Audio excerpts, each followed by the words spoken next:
Let's look into the film. In this video, we're looking at the miscues from the wide receivers, tight end, and we looking at this offensive line. They look pretty good and sharp off of this one. Good combination block. 24 got inside there. That was a good one.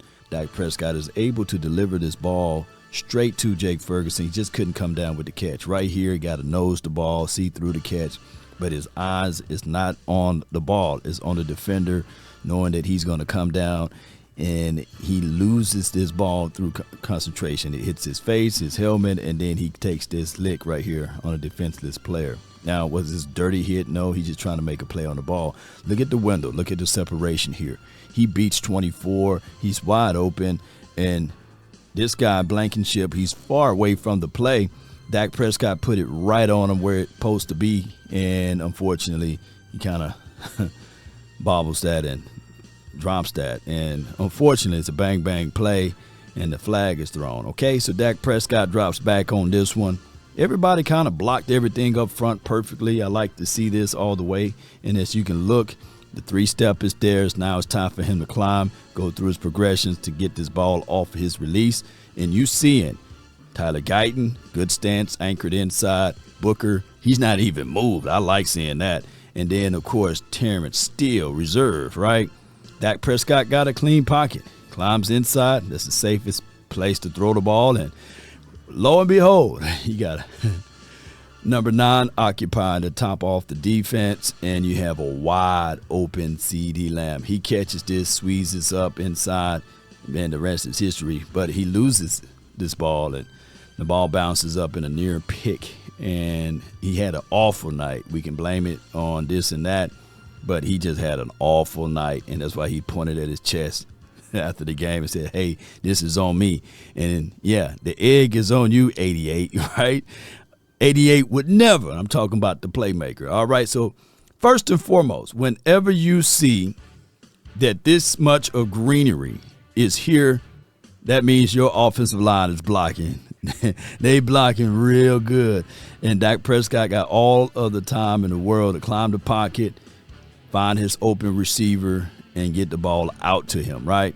And we're seeing right here that Lamb is wide open, and the play design itself, as you look back at it, there's no way that you're sending Tolbert on a vertical, right? And even if he's pretty much not in the right wheelhouse. I think that Tolbert should have cut out on this play right here, but unfortunately, too many receivers in the same spot. At the end of the day, Lamb's supposed to be able to catch this and run it all the way in for a touchdown, and he drops it once again in a near pick once again. And he just had a terrible game. I don't know where his head was at, where his mind was at, but there was a crucial drop right there. It could have been a different type of game or outcome if he holds on to that ball and maybe go in for a touchdown there. All right, so off of this play, we're seeing Lamb is able to win once again, got to step on the opposition. Dak leads him. Now he knows that there's safeties going to bear down on him. Instead of running up under the ball, he goes for the dive. And there's nothing wrong with that. But you got to come back and you got to squeeze that ball inside. If the ball touch your hand, you're supposed to be able to catch it, ladies and gentlemen. And it's there. He stretches out for it, but he knows 32 is coming. And it's another drop. Cowboy Nation, I think that the Cowboys were out of this game as relates to mentally. They had a lot of mental focus issues on drops, whether it's Jake Ferguson, whether it's the Miles Sanders fumble, whether it is a situation and scenario, even with Dak Prescott with one underthrown ball and a few miscues here. There's some rust factor. Nevertheless, the game is won and lost with inches. This is a game of inches, and you got to win down in the trenches, and you got to win with your calculations as it relates to not dropping the ball. Hopefully that the Cowboys around the way will find out a situation to get on the same page with this.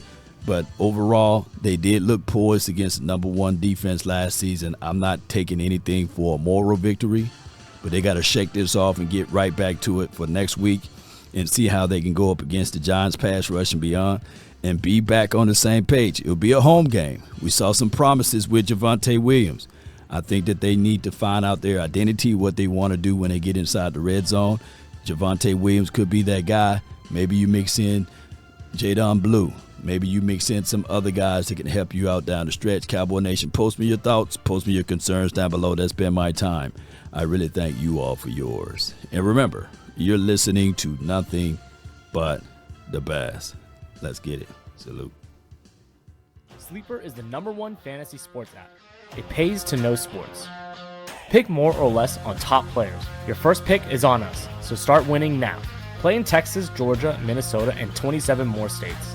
Pick anytime across all sports, pregame or live. Over 10 million players are already on Sleeper. Make your picks count. Score up to 1,000 times your cash. Join today. Get up to $100 credit using code LAW. Call your shot on Sleeper. Download now.